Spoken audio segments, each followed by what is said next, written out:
Welcome to MCpodcast, aka Men of Culture Podcast. And in this video today, we are talking about Go Go Loser Ranger. Now, if you haven't watched Go Go Loser Ranger, what are you doing? But if you don't know what it is, it's probably the anime with the most interesting plot / storyline of the season, and I think it's the underrated gem of the spring season. But to give you a quick synopsis, basically, the Power Rangers, they've defeated all the main villains. They killed them, it was years ago. But to keep the show going on and to keep the fame and glory and all that stuff that they wanted, they had the minions who are immortal but are very, very weak that can shapeshift to just fight them every week for the past 13 years. Obviously, if you're a minion and you get killed every single week for the past 13 years, it starts to get a little redundant and tiring. Obviously, Fighter D was sick and tired of this type of light style. That is our main character, and he decides to infiltrate the Power Ranger force to break them down from the inside. Now, let me tell you this right now: all the minions, or / underlings are very weak. They're like, they can shapeshift, but overall they're not really that strong. They're slow. Nothing's really great about them besides their shapeshifting ability. Fighter D is really good at shapeshifting into humans, so obviously he's able to infiltrate the Power Ranger school. Now, you understand the synopsis of the story. Why is Go Go Loser Ranger good? For one, making the Power Rangers evil and corrupt is an idea that people have thought of, but no one has done this well. So far, in the first 5 or 6 episodes, depending on when this video comes out,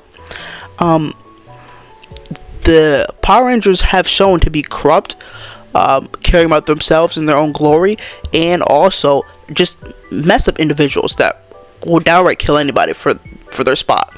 You know? So we see that the Power Ranger force in general is just a dog-eat-dog type world, and it's not most of the Power Rangers, the top Power Rangers, the ones that are in the suits, not good people. They're all crazy in some sort of way. And then on top of that, we see that there's other moving parts in this show where you don't really know who to trust. So slight spoiler, but the main character, the Fighter D, gets caught by one of the other Power Ranger sidekicks. And instead of her ratting him out, she also wants to see the demise of the Power Ranger force. Now, we don't really know her intentions, but she does look like she is a sneaky ass character that has no fucks to give about anybody. So we really don't know what she's on.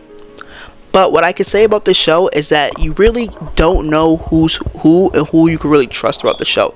Every character you may think is one way, but they're actually another, which makes the series really interesting and also hard to figure out. Honestly, this show is not predictable whatsoever. You really never know who's on your side and who's not, and this show does a great job so far doing that.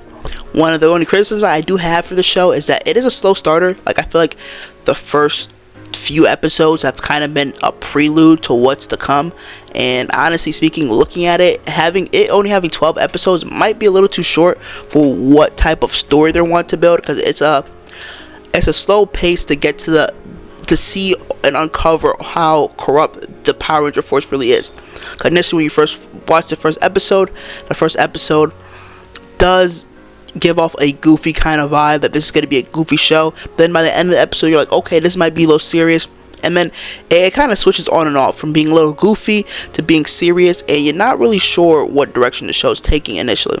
But I said by episode 5, it definitely showed a clear-cut, concrete path of where it's taking it, and this show has been interesting to watch. Like, every episode, I'm not really sure what's gonna happen. I can't predict the plot. Most of the time, I can kind of guess what direction an anime is going.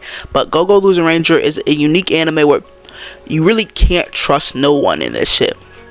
One day, the one of the side characters that the main character meets might be for them. The next day, gonna stab him in the back. So you really don't know who's who. So I got to say, this anime is definitely a dark horse and also really underrated. I don't feel like a lot of people are talking about how good this show is so far. And the animation has been smooth, slick. They have used 3D animation, but they use it at the right perfect times and moments.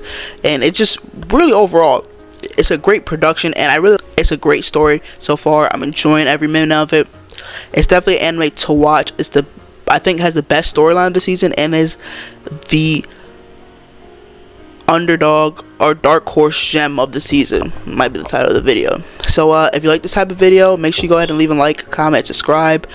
And we're trying to reach 200 subscribers, so let's get to that goal. And check out this video right here. We talk about all the best anime to watch so far this season.